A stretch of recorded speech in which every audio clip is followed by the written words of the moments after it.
Hello student, आज आपको शुरू करने जा रहा हूँ। एक बहुत ही बेहतरीन टॉपिक है जिसे कहते हैं डीएनए रेप्लिकेशन या उसको बोलते हैं डीएनए प्रतिलिपिकरण।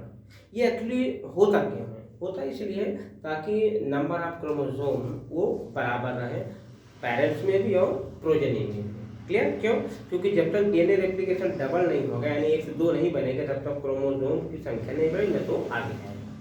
तो सबसे पहली चीज दूसरी ये तो आपने दूसरी चीज ये है कि होता किस अवस्था में? ये होता है S1 फेज। S1 फेज क्या है? जब हम लोग पढ़ेंगे सेल साइकिल, तो सेल साइकिल में एक स्टेज होता है इंटरफेज। उस इंटरफेज में एक स्टेज होता है S1 फेज। कौन सा होता है? S1 phase. ध्यान रखिएगा, नीट और बोर्ड दोनों में कई बार पूछा गया है कि डीएनए रेप्लिकेशन किस अवस्था में होता है और वो आपका कौन सा है?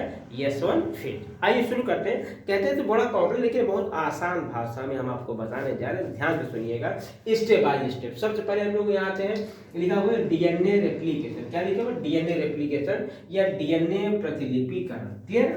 अब हमने बताया इसका मतलब होता है 1 से 2 बनना, 1 से 2 बनना, यानी एक डीएनए स्ट्रैंड से 2 डबल डीएनए स्ट्रैंड बनना, इसको हम बोलते हैं डीएनए रेप्लिकेशन। ये किस प्रकार का होता है? पहला क्वेश्चन आता है जो नीट में कई बार पूछा गया है, ये होता है सेमी कंजर्वेटिव मेथड। कौन सा? Semi conservative. सेमी कंजर्वेटिव मतलब होता है एक स्ट्रैंड आपका नया रहेगा और दूसरा स्ट्रैंड आपका पुराना रहेगा, इसको बोलते हैं semi conservative method of DNA replication. और आइए इसमें शुरू करते हैं। शुरू करने से पहले कुछ चीजें हम बेसिक चीजें जानते हैं, जैसे यहाँ पर देखिए दिया हुआ है लीडिंग स्ट्रैंड और लैगिंग स्ट्रैंड, 2 स्ट्रैंड दिया हुआ है। एक 3 to 5 है, क्योंकि 3 to 5 लीड कर रहा है, बढ़ रहा है, इसको हम बोलते हैं लीडिंग स्ट्रैंड। क्या बोलेंगे? लीडिंग स्ट्रैंड, क्योंकि 3 to 5 और यहाँ पर 5 to 3 यानी ऊपर जाने पर घट रहा है, इसको बोलते हैं लैगिंग स्ट्रैंड। ठीक है। दूसरी चीज में क्या है? इसमें जो डीएनए रेप्लिकेशन होगा वो कंटीन्यूअस होगा। कैसा होगा? कंटीन्यूअस। और जो इसमें होगा वो होगा डिसकंटीन्यूअस। कैसा होगा? डिसकंटीन्यूअस। क्या रखिएगा इस चीज का। और नेक्स्ट चीज हम लोग जानेंगे कि प्रोकैरियोट में कौन कौन से एंजाइम रिक्वायरमेंट होते हैं और यूकैरियोट में कौन कौन से एंजाइम रिक्वायरमेंट होते हैं। प्रोकैरियोट में बेसिकली 2 एंजाइम है, एक आपका है डीएनए पॉलीमरेज 3 और एक होता है डीएनए पॉलीमरेज 1। कहते हैं क्वेश्चन आता है कि which of the following enzyme is the main enzyme for the DNA replication. वो आपका हो जाएगा डीएनए पॉलीमरेज 3, ये लिखा मेन एंजाइम। और डीएनए पॉलीमरेज 1 क्या होता है? इसके कहते हैं प्रूफ रीडिंग। प्रूफ रीडिंग का मतलब होता है कोई चीज गलती अगर हो गई तो उस चीज को सुधारेगा। कौन सुधारेगा? DNA replication 1। क्लियर? फिर आते अगर हम आए, इसमें एक पॉइंट और आता है प्रोकैरियोट में कि यहाँ पर जो सिंगल ओरिजिन होता है, ओरिजिन ऑफ रेप्लिकेशन है, जो रेप्लिकेशन फॉर्म बनता है वो सिर्फ एक बनता है, जबकि यूकैरियोट में मल्टीपल बनता है। ध्यान रखिएगा, मल्टीपल कोडाई बनता है ओरिजिन ऑफ रेप्लिकेशन। इसमें एंजाइम भी बहुत ज्यादा है, लगभग 5 है। इसमें कितने हैं? 5 है। इसमें कितने हैं? 2 थे, अल्फा, बीटा, गामा, एप्सिलॉन और डेल्टा। इसमें बेसिकली 3 एंजाइम ज्यादा इंपॉर्टेंट है। एक अल्फा जो लैगिंग स्ट्रैंड पर नए स्ट्रैंड को बनाता है, और जो डेल्टा होता है वो लीडिंग स्ट्रैंड पे नया स्ट्रैंड बनाता है। बाकी जो आपका ये गामा है ये माइटोकॉन्ड्रियल डीएनए में रेप्लिकेशन में सपोर्ट करता है, और बी और एप्सिलॉन जो सपोर्ट करते हैं, एक मतलब एसेसरी एंजाइम। क्लियर? तो हम लोग को जान लिया leading strand, lagging strand, semi conservative, continuous, discontinuous, prokaryotic enzyme और यूकैरियोटिक एंजाइम, इतना हम लोगों ने जान लिया। यहाँ देखिए सामने का आपका डायग्राम बना, बहुत प्यारा डायग्राम है। ये डायग्राम इतना इंपॉर्टेंट है कि क्वेश्चन की भरमार इस पे लगी रहती है। जैसे इसमें बहुत ही बेहतरीन तरीके से दिखाया गया है। जैसे एक यहाँ पर दिया हुआ डीएनए पॉलीमरेज, देखिए स्ट्रैंड बना, डबल स्ट्रैंड डीएनए, यहाँ पर अलग अलग तरह के एंजाइम है, प्रोटीन है, तो एक एक चीजें हम लोग जानते हैं। जैसे देखिए यहाँ पर दिया हुआ डीएनए पॉलीमरेज। डीएनए पॉलीमरेज का मतलब होता है ये जो एंजाइम है ये 2 प्रकार का है, 3rd और 1st होता है। इसमें कहते हैं कि बेसिकली ये 3rd कहते हैं, ये क्या कहते हैं, जो डीएनए का जो न्यूक्लियोटाइड होता है उसको इस श्रृंखला से जोड़ता है इसको, यानी कि देखा जाए तो हाइड्रोजन बॉन्ड बनाने में भी हेल्प करता है। यानी जो न्यूक्लियोटाइड होता है वो श्रृंखला से जोड़ेगा, स्ट्रैंड से जोड़ेगा। ये आपको होगा डीएनए पॉलीमरेज। क्लियर? अब आगे बढ़ते हैं। तो जब आगे बढ़ेंगे देखेंगे, क्योंकि जब नई श्रृंखला जुड़ेगी डीएनए की उससे पहले एक कार्यक्रम होता है, एक छोटा सा। जैसे आप जानते हैं जब कभी भी हम लोग बनाते हैं, कोई छत बनाते हैं तो भीम डालते हैं, तो पहले हम लोग नकली बनाते हैं, एक शेप बनाए उसके ऊपर हम लोग छत को ढालेंगे। उसी तरीके से यहाँ पर भी सब पहले आरएनए के छोटे छोटे टुकड़े लगते हैं जो इसको सपोर्ट स्टैंड बनाने में सपोर्ट करते हैं। तो पहले आरएनए के टुकड़े लगेंगे और बाद हमने आपसे बताया ना डीएनए पॉलीमरेज जो फर्स्ट ऑफ प्रूफ वो आएगा। जैसे आप जानते हो कि एक ठेकेदार होता है और एक मिस्त्री होता है। मिस्त्री अपना काम करता रहेगा, अगर उससे कोई गलती होगा तो आएगा कौन आएगा, ठेकेदार आएगा, उसमें कट्टा मारे क्या मारेगा बताएगा नालायक तुमने गलती क्यों की, यहाँ पर होना चाहिए डीएनए, तुम लगा के क्या बैठे हो आरएनए। तो क्या करेगा आरएनए को निकालेगा और डीएनए को लगाएगा। तो यहाँ पर जो मिस्त्री है वो पॉलीमरेज थर्ड है और जो आपका ठेकेदार है वो आपका पॉलीमरेज फर्स्ट है। वो उससे निगाह रखे रहता है कि डीएनए पॉलीमरेज थर्ड पे कोई गलती ना होने पाए। तो इसलिए यहाँ पर क्या है कि पहले आरएनए के टुकड़े बनेगा। अच्छा आरएनए टुकड़े को बनाएगा कौन, आरएनए टुकड़े को बनाएगा आरएनए प्राइमेज और डीएनए टुकड़े को बनाएगा डीएनए प्राइमेज। प्राइमेज का मतलब होता है कि टुकड़ों को बनाना। डीएनए होगा डीएनए टुकड़ों को बनाएगा, आरएनए होगा तो आरएनए। आरएनए टुकड़ों को हम लोग बोलते हैं प्राइमर। क्या बोलते हैं, प्राइमर बोलते हैं। ठीक है, तो पहले यहाँ पर आरएनए लगेगा, इसके बाद ये पूरा आरएनए हट जाएगा। कौन हटाएगा, वो हटाएगा आपका डीएनए पॉलीमरेज फर्स्ट और क्या लग जाएगा पूरा आपका यहाँ पे डीएनए लग जाएगा। क्लियर, चलिए आगे चलते हैं।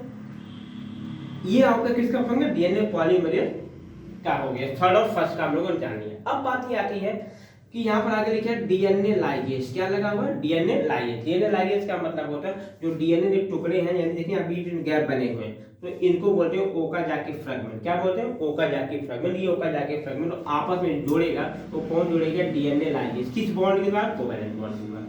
क्लियर है, फिर हम आगे बढ़ते हैं। हमने प्राइमेज की बात आपसे कर ली। यहाँ पर हम जानते हैं ओराई लिखा। ओराई मतलब होता है कि वहां पर उस हाइड्रोजन बॉन्ड को ब्रेक करके दोनों स्टैंड को अलग अलग करना। दोनों स्टैंड को अलग अलग करेगा कौन, एक नाम है डीएनए हेलिकेज, एक आपका डीएनए गायरेज। दोनों सिमिलर एंजाइम होते हैं। बेसिकली ये यूकारियोट होता है, ये आपका प्रोकैरियोट होता है। तो ये जो आपका डीएनए गायरेज है ये फैमिली बिलोंग करता है टोकोआइसोमरेज से। देखो टोकोआइसोमरेज फर्स्ट यहाँ है, सेकंड यहाँ। ये जो टोकोआइसोमरेज फर्स्ट है वो क्या करता है, रिलीव टेंशन पॉजिटिव सुपरकार्बन लिखा। यानी कहने जब आप किसी रस्सी को खोलोगे ऐसे तो उसको पर बहुत ज्यादा टाइट होने लगेगा। अगर आप छोड़ देंगे फिर वो आपस में लिपट जाएगा। तो उसको क्या करें, कंट्रोल रखेगा, भैया आप लिपटे ना, जैसे हैं वैसे बने रहे। इसलिए कहते हैं रिलीव पॉजिटिव सुपरकार्बन, रोकेगा, प्रिवेंट करेगा, मुड़ने ना पाए। क्योंकि बार बार मुड़ जाएगा तो ओरिजिन जो आप बना हुआ है ये काम नहीं कर पाएगा। तो इसको कांस्टेंट रखता है। और उसी को सपोर्ट करने के लिए तो यहाँ पर लगा हुआ है SSB, single standard binding protein. ये क्या करता है, प्रिवेंट रीफॉर्मिंग। यानी ये भी क्या करेगा, ये यहाँ पर आप मोड़िए ना, जैसे फैले वैसे फैले रहिए। ठीक है, तो ये आपका मतलब ओराई। हमने ओराई की बात यहाँ पर की। सिंगल ओराई होता है प्रोकैरियोट में, मल्टीपल ओराई होता है यूकैरियोट में। तो यहाँ पर जो एंजाइम इसको ओपन कर रहा है, ओराई का फॉर्मेशन कर रहा है, कौन कर रहा है, डीएनए हेलिकेज। क्या कर रहा है, डीएनए हेलिकेज और डीएनए गायरेज। और इसको कभी कभी नीट क्वेश्चन कई बार आया है कि टोकोआइसोमरेज सेकंड भी कहते हैं किसको, डीएनए गायरेज को। ठीक है, और दूसरी चीज क्या है, हमने आपको यहाँ पे बताया था कि एक होगा कंटिन्यूअस सिंथेसिस और एक होगा डिसकंटिन्यूअस सिंथेसिस। ये ऐसा क्यों होता है, ये समझ लो थोड़ा सा। होता क्या है कि ये जो आपका डीएनए पॉलीमरेज बहुत बड़ा दबंग आदमी है। ये कहता है भाई देखो हम जब भी काम करेंगे एक क्रम में काम करेंगे कि 5' to 3' इसके अलावा मैं काम नहीं करूंगा। तो यहाँ पर आप देख रहे हैं कि 5' to 3' मिल रहा है, क्योंकि 5' 3' जब काम करेगा तो 3 to 5 पे ये रेगुलर काम करता चला जाएगा, यानी चेन ऊपर जाएगा और ये लगातार बनता चला, यहाँ पर कोई दिक्कत नहीं। लेकिन दूसरी चेन देखिए, ये है 5' to 3', यानी ये शुरू होता है 3' से, तो इसलिए इसको उल्टा आना पड़ेगा। कैसा ना, उल्टा, क्योंकि हमेशा किस पे काम करेगा, 5' to 3, यानी जब भी कोई नई श्रृंखला बनाएगा वो 5' to 3' नई श्रृंखला बनाएगा। उसके लिए इसको उल्टा आना पड़ेगा। जैसे मान लो यहाँ पर शुरू हुआ, इन्होंने यहाँ तक बना दिया, इन्होंने यहाँ तक बना दिया। अब क्या होगा, जब चैन ये ओपन होगा तब यहाँ पे खाली जगह मिलेगा, तब जाकर के फिर से नया ओकाजाकी फ्रेगमेंट बन जाएगा यहाँ पर। अब क्या होगा, ये तो लगातार खुलता जा रहा है और ये लगातार आगे बढ़ता चला जा रहा है, लेकिन इस बेचारे के लिए उल्टा करना पड़ रहा है। जैसे मान लो थोड़ा सा बन गया, चैन और खुली और पड़ रहा, ये इधर चला जाएगा, फिर और खुला, फिर और यहाँ पड़ जाएगा। यानी कहने मतलब चेन जो है खुल रही है रुक रुक के, इसके लिए। इसलिए ये कैसा हो जाए, डिसकंटिन्यूअस। कैसा हो जाए, डिसकंटिन्यूअस। हो सकता है एक बार फिर से देखो हम क्या कहना चाह रहे हैं। कहना ये चाह रहे हैं कि मान लीजिए ये आपका 5' to 3', सॉरी एक स्टैंड है 3 to 5 और इस पे बनना है कौन सा, 5' to 3'। तो ये क्रम बहुत ही बेहतरीन लगातार बनता है। लेकिन दूसरा वाला स्टैंड क्या है कि 5' to 3 और इस पे बनना है इस दिशा में बनना है, लेकिन इस दिशा में चैन खुल नहीं रहा। खुल रहा है ये इस दिशा में, इसलिए थोड़ा थोड़ा खुल रहा है और थोड़ा थोड़ा बढ़ रहा है, इसलिए ऐसा डिसकंटिन्यूअस होता है। कैसा होता है? डिसकंटिन्यूअस होता है। तो इन सारी प्रक्रियाओं से हमने देखा कि एक डीएनए स्ट्रैंड से बना है 2 डीएनए स्ट्रैंड। ये है सिंपल आपका डीएनए रेप्लिकेशन। आप क्या करिएगा, एक स्क्रीनशॉट ले लीजिएगा, रिवाइज करिएगा, कोई क्वेश्चन हो कोई बताइएगा, हमसे क्वेरी है मैसेज करिएगा, ठीक है। देखिए ध्यान से, मिलते हैं, थैंक यू, धन्यवाद, ओके।